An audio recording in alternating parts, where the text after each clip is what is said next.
Good evening, how are you? I am Angel, welcome to the channel.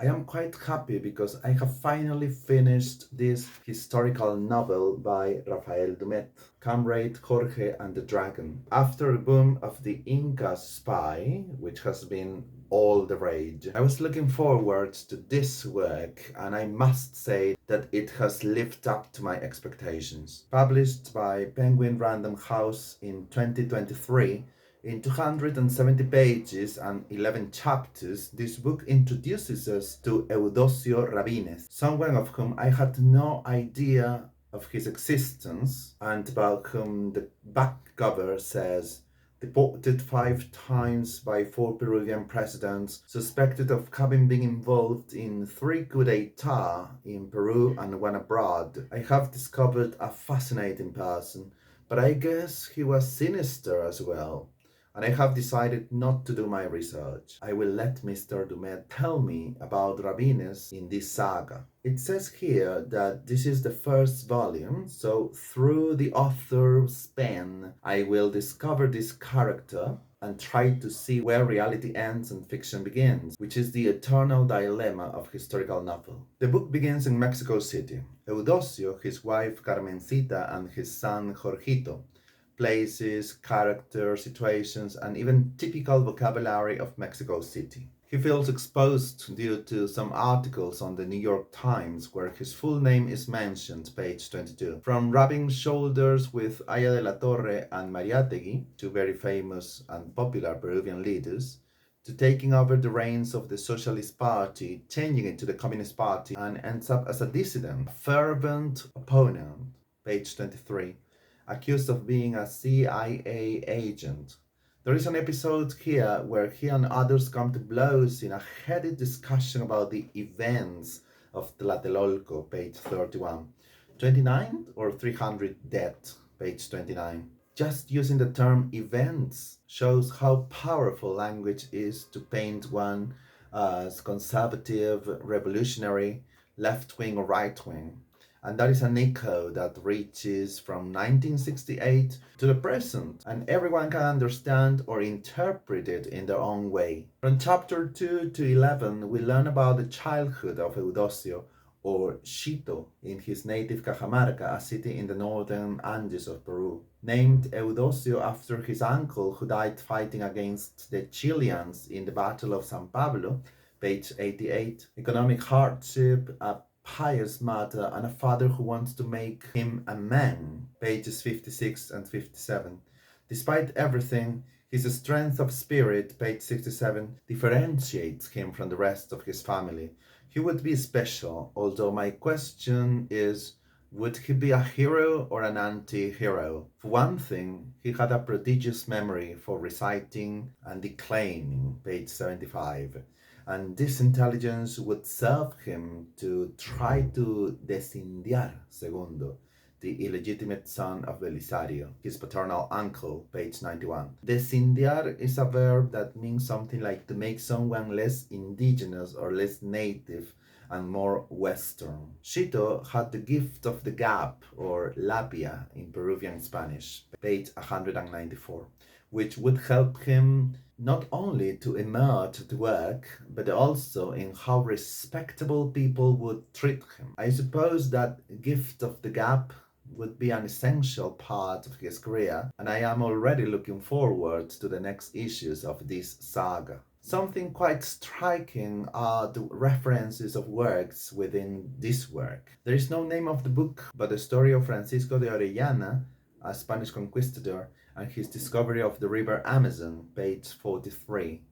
Acts of the Apostles, and the story of Paul of Tarsus, page 17. The Life of Jesus by the Frenchman Ernest Renan, page 115, which had a great impact of him, seeing Jesus less divine and more human, perhaps enough to remain a charlatan and even a traitor to John the Baptist. This book, in some way, is close to my heart because Cajamarca is where my father's family come from. Even my grandmother was called Eudosia, the feminine version of Eudosio, our main character, and there are practically opposite discourses related to the city and the region. Ignorant people, page 39.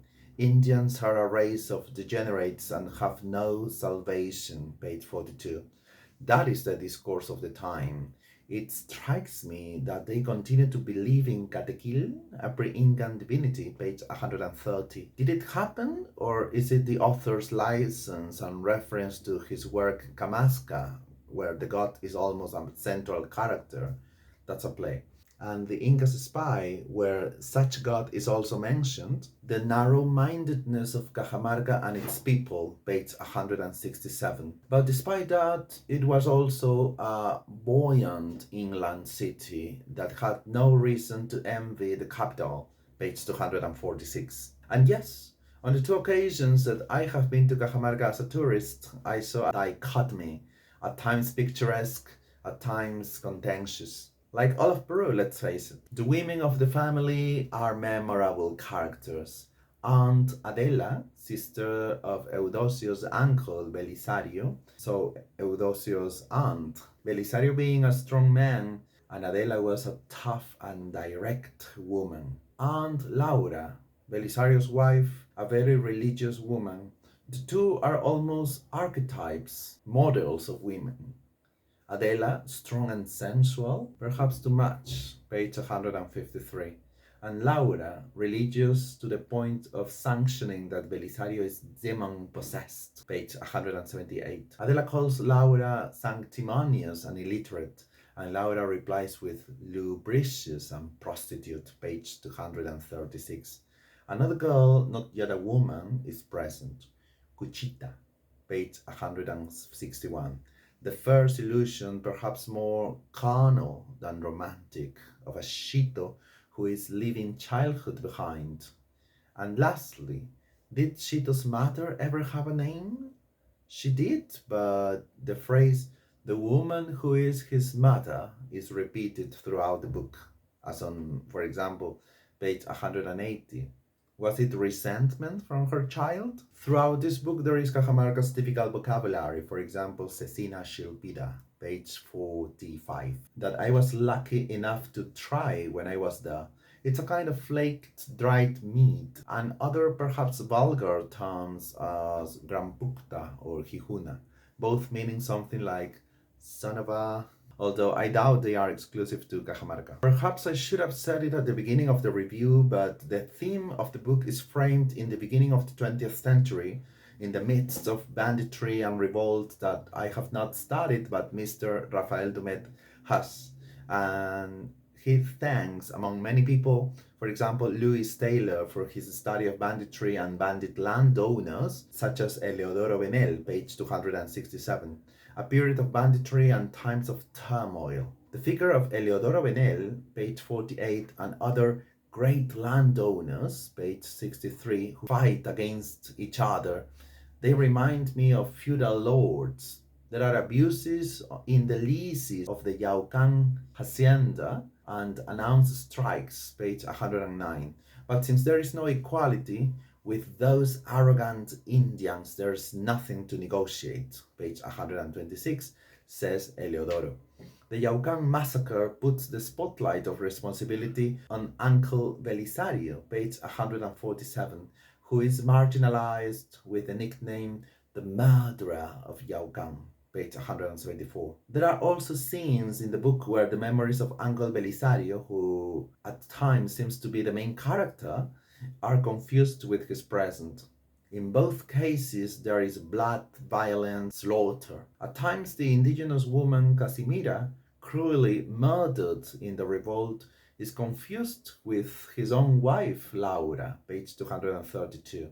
Perhaps after death, those who turned their backs on him would begin to turn again? Page 247 makes me doubt if Belisario was a murderer transformed into a saint, a peacemaker transformed into a vile person, or if, in one way or another, he was always going to be the culprit of so many horrendous deaths. As in his previous novel, The Inca's Spy, I have found memorable phrases like, "No one cares how you go down in history. Of course, once you are inside, no one takes you out," page 144. I would wonder, Did Eudosio go down in history, or will this book put him in it? It was enough for him to listen to himself so as to stop feeling alone, to build small fortresses of well-chosen words whose scaffoldings were only visible to him that defended him from the apathy of the environment. Page 164. The power of language, which loses strength if one does a monologue when there should be a dialogue. His pathetic bourgeois Christian morality. Page 181. It seems that his leftist vocation was already beginning to emerge, which he would later lose, by the way, in Shito's mouth. None of these tombs will ever receive my corpse. None of these tombstones will ever hold my name. Page 261. Maybe it wasn't his destiny to stay in Cajamarca. And of course, Shito would not stay in Cajamarca. Up to this point, we have seen how a child prodigy becomes a man, and soon we will see what role he would play in the political life, not only of Peru, but of Latin America. I don't know, maybe you would, but I would like to ask Mr. Dumett how he found this real character. At least in my case, I had no idea about him. And if at the beginning I had my reservations regarding the interest that this book would generate in me after reading The Inca Spy, I must say that I loved it and I was left wanting more. Eudosio Rabines is virtually forgotten nowadays, but in life it seems that he received more hate than love, at least based on the incident recounted in chapter 1 with blows involved. Dumett does not disappoint in this first volume. And since everything in politics and life is cyclical, I notice echoes and reference to current national and international politics. A highly recommended novel. Bye bye.